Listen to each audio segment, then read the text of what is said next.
Two of them are running late, but welcome to the presentation today, and welcome to Matt, fellow teachers from another school. And this is Matt Blazek, correct? Correct. Who's here to present for about 30 minutes or so. We're trying to provide as many great ideas for you to implement this new plan as we start thinking of some creative things to do in the classroom with the new model. So please welcome Mr. Blazek, who will be presenting.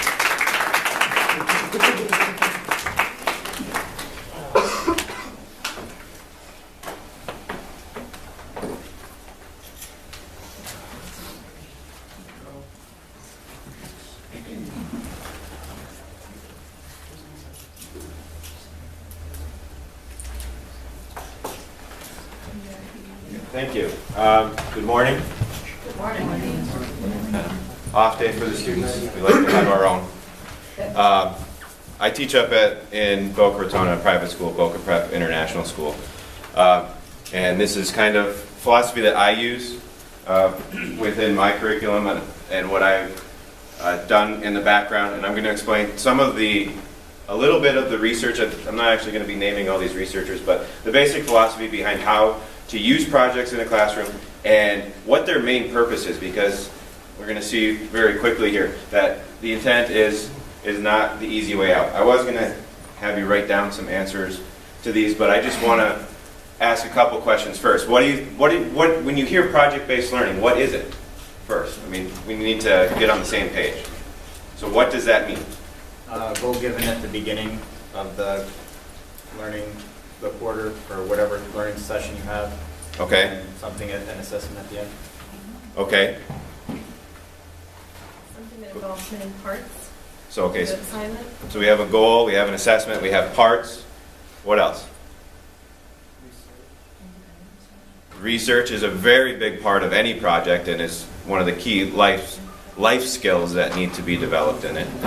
Different kinds of assessments that are student-directed and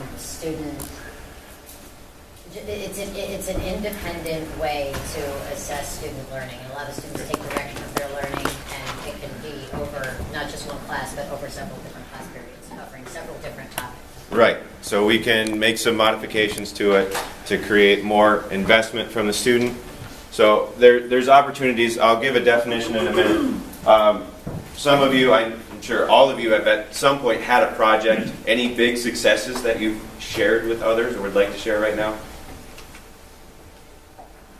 We have to be successful. Otherwise the context doesn't stop. We don't have a choice. And those are our projects.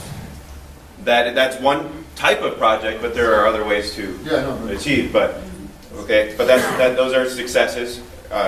We've done for 2 years. We did a Harry Potter project for the middle school, right? And that's the novel we cover, and then we sort of divide them up into groups into the different houses. And everything we do for that quarter is set up under those parameters. So, they're competing with each other in vocabulary and grammar, whatever activity they're doing. They have sort of this project arcing over the quarter, so it ties in all the activities that they do and gives them sort of like, I guess, a drive to compete against each other, and it makes their academics, their grades go up quarter four. So we get some competition and some collaboration, because it does require the whole house, which is a big part. Projects don't have to be individual; they can definitely bring in a group. Failure? Oh, you got a success? Yeah, I did last year with my economics class. I did what I called Miss Blank's Great Econ Game of Life, and I assigned them scenarios where they had a starting salary, starting job, and then every week they got a new scenario. You lost your job, you got a raise, your cell phone fell in the toilet, go buy a new one. And they had to make a budget every week and make decisions based on, are they married, do they have kids, and are they single, where are they living? And they had to adjust to random circumstances that they would just pull out of a hat. And every week they were learning various economic concepts right. of that. And so both with that one and with the housing, that becomes interdisciplinary. You can span subjects. We don't have to be isolated. Life doesn't happen in a vacuum. Projects shouldn't happen in a vacuum. So incorporating other areas. Failures, I'll just admit to one of mine. I had a great idea. I really wanted to push it. I don't know if any of you have seen the History Teacher's YouTube channel. Very entertaining. They take existing pop songs, they rewrite the lyrics, and act out a historical scene. So I'm like, history class, we're doing this. I learned it's pretty much not achievable in a quarter. That's a semester project. It was a pretty bad product, but we got some good laughs out of it. But I learned from it. They did enjoy the experience, but that's part of it is you're learning in this process as well. The failures are going to happen, but we need to learn from those and we need to learn from successes at the same time. Are there any projects that you really want to see happen this year? Well, within dance, we started something new that I call Landscapes of the Mind. Mm-hmm. And it's with my dance career class. It's only 8 students, and what they do is that I tell them to describe a part in their life that is significant, and they have to write down just a paragraph of why is that part of their life significant. Mm-hmm. And then they implement movement, and then I'm incorporating technology to it. So they have to learn to actually say the paragraph in a music statement, express it with music. So that's something new we're creating and brainstorming. Brainstorming. And then we can work in interdisciplinary again because they're developing technology skills. Another thing that really is necessary in today's world. And that's kind of a key point with any of these projects is what skills are being developed. Content knowledge is readily available. Everybody, all of my students, they have a smartphone. If they need an answer to a question, it takes 3 seconds on Google and they have the answer. Content knowledge is so readily available. If that's the only purpose, we're not getting very far. We need to develop skills, ways to set goals that are achievable and demonstrate application of knowledge, demonstrate skills. That's what these are. Application of knowledge. Because simple knowledge is so readily available. If you're a math teacher, do you remember every single equation that you always need to know and every proof and every law? Or do you have to look them up every once in a while?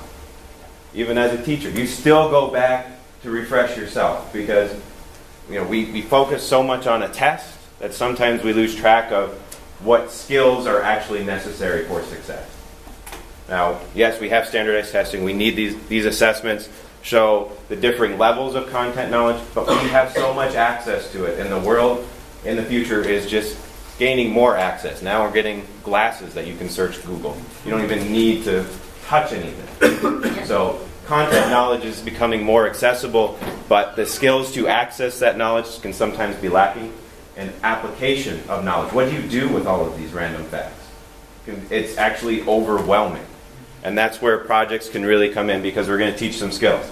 So the definition that I use when thinking of a project, this is a constructivist approach, which is, maybe it started in the 70s as becoming this new method. Let's help the students construct their own environment, their own learning, and building it up. But the constructivist approach, if you just leave it at that, well, then we're kind of in a Montessori setting where you're just saying, students, go do what you want. And that's not what it's about. You are guiding the student. You are giving them clear and achievable goals to get there, that constructivist approach, so that you can be personalized, you can apply the existing research on projects, on constructivism, and then opportunity for reflection, because that's a big thing that you learn.